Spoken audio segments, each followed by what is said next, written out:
The most underrated wrestlers in WWE. This is going to be quite the lengthy list. We have multiple tiers. This is based on whether they get too much hate, not super underrated in general, but they're just receiving too much hate, maybe all time or just lately. People that need to be booked better, people that are just in general pretty underrated, people that are very underrated, and the most underrated. We're going to put one guy and one female in that top tier. Start out this list. People that get too much hate. Zoe Stark. Listen, I'm one to hate on Zoe Stark, but she gets way too much for how good her in-ring can be sometimes. I know she's a little bit of a botch fest sometimes. I'm thinking about that women's Money in the Bank. She isn't terrible in the ring, and I kind of got reminded of that the other week by that one drop kick. Next up, we got Ivy Nile going into the pretty underrated. I think Ivy Nile is one of the futures of the women's division. I really like her gimmick. I like the way she portrays it. I think she's a really good crowd worker. I like her moveset. I like the angle. I think she has the best ankle lock we've seen since Kurt Angle. She's doing Chad Gable suplex. She's a little Chad Gable. And that's saying something, but she's the Chad Gable of the women's division. Love her. Next up, A-Town Down Under. I think they're pretty underrated. I also think they could be booked a little better. I think Austin Theory has crazy potential. I think Waller has pretty good potential too. I love their gimmicks. I love the way they coexist with each other. I think they're perfect for each other, even though we're waiting on the split. I really like them together. I actually think they're pretty underrated. Next, we got The Miz. The Miz has been underrated his entire career, and there's nothing new here. When The Miz wants to put on a banger, he can. I love his moveset. I think he's one of the best on the mic ever. Really good character worker. I love The Miz. I think he's pretty underrated. I think he's always been underrated his entire career, except when he got put into the main event of WrestleMania. Maybe a little bit overrated for a year. Next, we got too much hate. We got Gunther. He's going to lead the charge on this, actually. Gunther gets a lot of hate for his world heavyweight title reign. I think it all has to do with booking, so we could book better, but he's just getting too much hate. He's definitely not underrated. You know, people glaze this man and his in-ring work, and I agree with it. I glaze him personally. He gets way too much hate when the reign is pretty much all due to the booking. When he shows up, I think he delivers a good or better than good promo every single time, and when he wrestles like the Tozawa spot, that was an amazing segment. Xavier Woods, also pretty underrated. Xavier Woods has been underrated his entire career.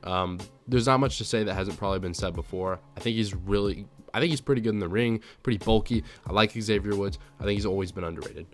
Our first very underrated, it's going to be this tag team, Carter and Chance. I think they are so athletic, so good. I think they're great in the ring. I really like their dynamic together. I like some of their moves together too.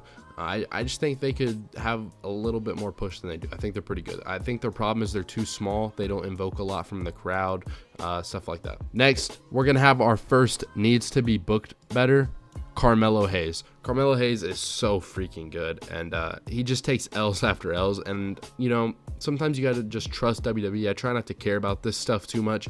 Sometimes you just got to trust WWE, trust that they're going to do better, trust that there's a plan down the road, and I think there is for Carmelo Hayes. I think people freak out about it too much. I think he'll clutch up. I definitely believe in him. Carmelo Hayes is really good.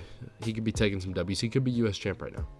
Speaking of people that could be U.S. champ right now, we're going into the pretty underrated LA Knight. I think LA Knight doesn't get enough credit for the matches he's been putting on, how much better he's improved, and just when he's on TV, it's better. The crowd's into it. It's a good segment almost every single time. His last matches with, like, not counting Shinsuke, but his last PLE matches, like AJ Styles match at WrestleMania, the Logan Paul match at SummerSlam, bangers. Those were good matches, and I don't think he gets enough love for that, so that's why he's pretty underrated. Next up, we got a very underrated JD McDonough. This guy sells like his life is on the line. I'm a big JD McDonough fan. I don't think he gets nearly enough love, and I definitely believe in him for the future. Next, we got another very underrated, the Street Profits. I love them. I think they need to win the tag titles over DIY. I think they should hold them for a while. I think WWE could really build these guys, and Montez Ford's future is insane. And Angelo Dawkins is so underrated to me. I think Angelo Dawkins, they might belong up here, but we're saving that. But they honestly might belong up here. Next, we got Sheamus going into the pretty underrated.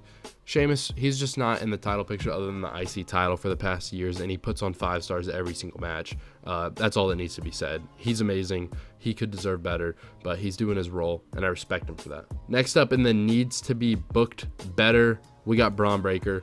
Braun Breaker, along with Carmelo, they're same crop. They could just be booked better. That's what they need. Braun Breaker is amazing every time he's on screen, and I think he just needs to show up more with the title. They need to put him in more segments. He wrestled his first match that I can remember in a while the other day against Dom Dom, and it was a banger until it got cut off. But I think Braun needs to appear more. That's about it.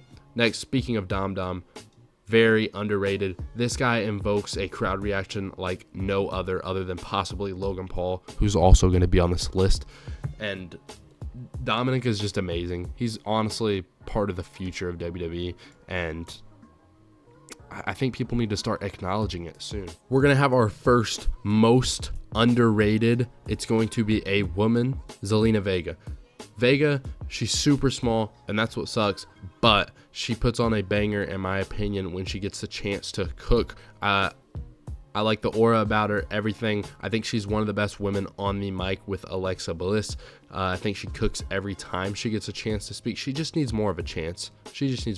We need to see her in different matches with different people, see how she works with a Nia Jax, see how she works with an Ivy Nidal. Next, going into the very underrated tier, Andrade. Andrade, so good in the ring. I love Andrade. I like his appearance.